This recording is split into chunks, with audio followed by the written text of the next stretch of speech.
This is problem 8-47. It's on page 408. Block C has a mass of 50 kilograms and is confined between two walls by smooth rollers. If the block rests on top of the 40 kilogram spool, determine the minimum cable force P needed to move the spool. The cable is wrapped around the spool's inner core. The coefficients of static friction at A and B are 30% and 60% respectively. So the system is a pretty straightforward system. It's somewhat theoretical, I suppose, but basically there are vertical rollers that allow a block to apply its full weight to a roller. Now, there's supposed to be contacted there. I just didn't draw it very well. That roller is sitting on the ground. So basically this block can apply frictional forces horizontally and weight vertically, but that's it. So the contact point A is at the top and the contact point B is at the bottom. There is an inner sort of spool with a rope attached to it. So the rope pulls from this point here.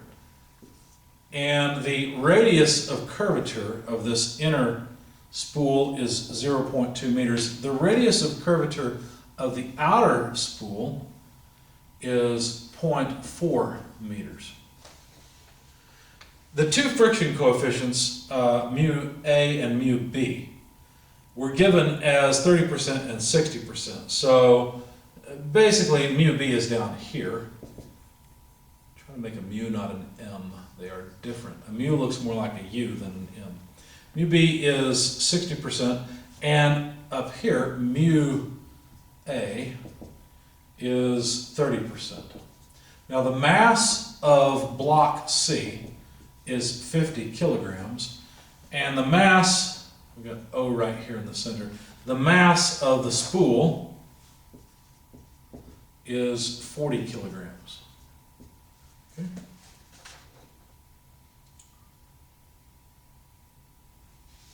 So let me make a free body diagram of the spool.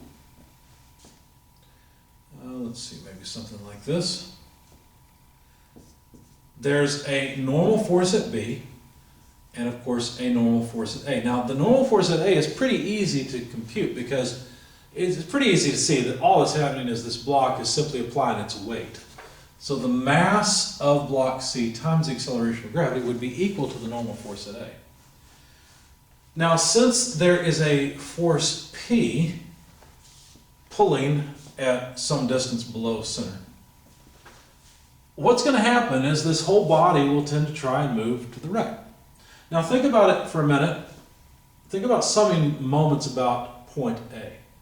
If we sum moments about point A, there's going to be a friction force at B, and that friction force would have to apply a force to the left. And that kind of makes sense, right? You might have drawn that direction of force from the very beginning, realizing that P is pulling to the right.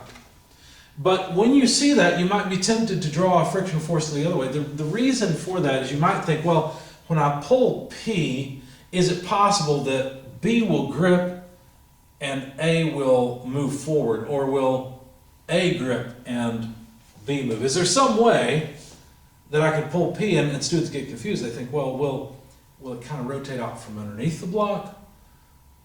And your intuition almost says, well, will it kind of spin in place? Or if it's friction at B and you pull it with P, is it possible that it'll actually rotate backwards? And so maybe I should draw this frictional force to the right. Think about it a little deeper. Think about summing moments about point B so that the frictional force at B goes away. The only way to achieve static equilibrium is, in fact, to have a friction force at A going backward. Okay? What that means, let's just say that it does not slip at B. What that means is that as we pull with P, even though P is below the center, the upper point is going to slip to the right, not to the left. Okay? That's what that means. If it slips at A and grips at B. Now we don't really know. I mean, there's a lower friction coefficient at A. Did I get that right? Yeah. And a lower force. So I mean, obviously it's got to slip at A. That's pretty obvious. They should have set it up so that you had the higher friction coefficient at A and the lower friction coefficient at B. That would make the problem a little bit more interesting because then you wouldn't know where it's going to slip. But if you think about it, you'll realize, well, it's going to slip one of these two places, either at A or B. And since there's not only a lower friction coefficient at A, but also a lower mass or lower weight applied to that mass, it's got to end up slipping at A. But I analyzed both just to make sure. So let's sum moments about point B, taking counterclockwise as positive. Oh, and let's not forget there's also the weight of the spool acting downward. Okay. You can also, from this, I mean, it's pretty obvious, the normal force at B is the mass of the block C plus the mass of the spool times the acceleration of gravity. So that's pretty straightforward. So what I'm going to do is sum moments about point B. Well, the only forces that will cause a moment are P and Fa. So that would be Fa times 2 times 0.4 meters. I could have just written 0.8 meters, but to make it clear, I'm just taking twice the radius. Okay, so that's a positive moment minus the moment caused by P. Now, how long is the moment arm from B up to P? Well, it's 0.4 meters minus 0.2. You see that? So the outer radius minus the inner radius. So I wrote 0.4 minus 0.2, and both of those are meter units. And this sum, of course, comes out to 0. So from this, we can say that the force P would be equal to Fa times what? Well, this is 0.8. The multiplier here is 0.2. Of course, they're both meters, so that cancels. So then what? Well, the frictional force at A would be equal to the normal force, which is m sub c g, times the friction coefficient at A. So that would be mu A m sub c g. And of course, 0.8 divided by 0.2 is just 4. Right? You can get 4 0.2s out of 0.8. So, plugging in the numbers, 30% times the mass, 50 kilograms, which is the mass of block C, times the acceleration of gravity, 9.81 meters per second squared, times 4, should tell us the load P required, 588.6 newtons. That's the maximum load that could be applied at P to avoid, or before we would start slipping at A. Now, that wasn't enough for me. I wish they had set it up differently. As I said, it would be more interesting if we had 0.6 here and 0.3 here, then we would have to analyze both.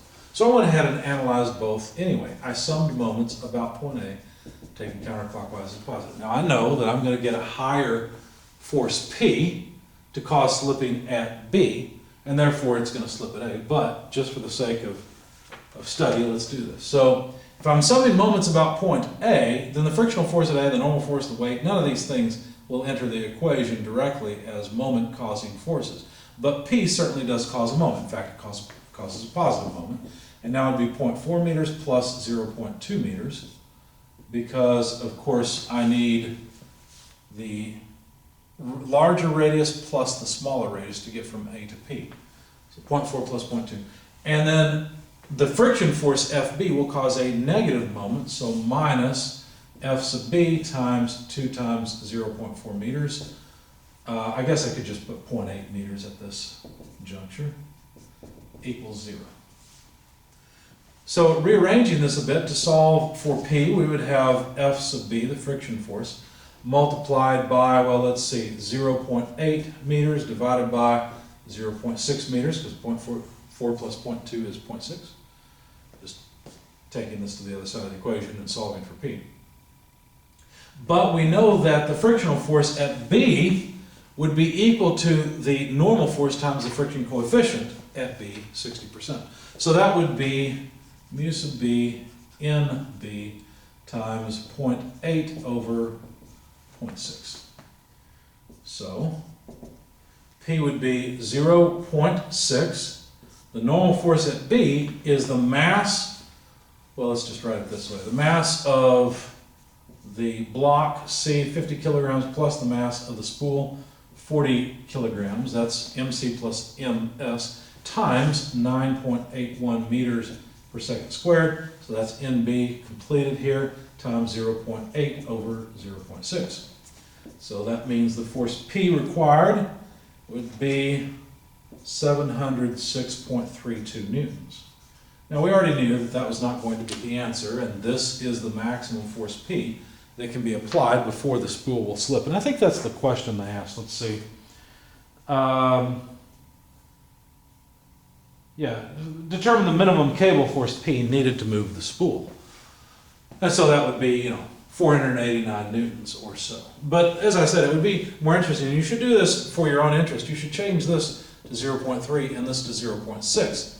And then you'll realize that checking both is necessary because you don't know if it's going to slip at A or B first. So I'll leave that to you.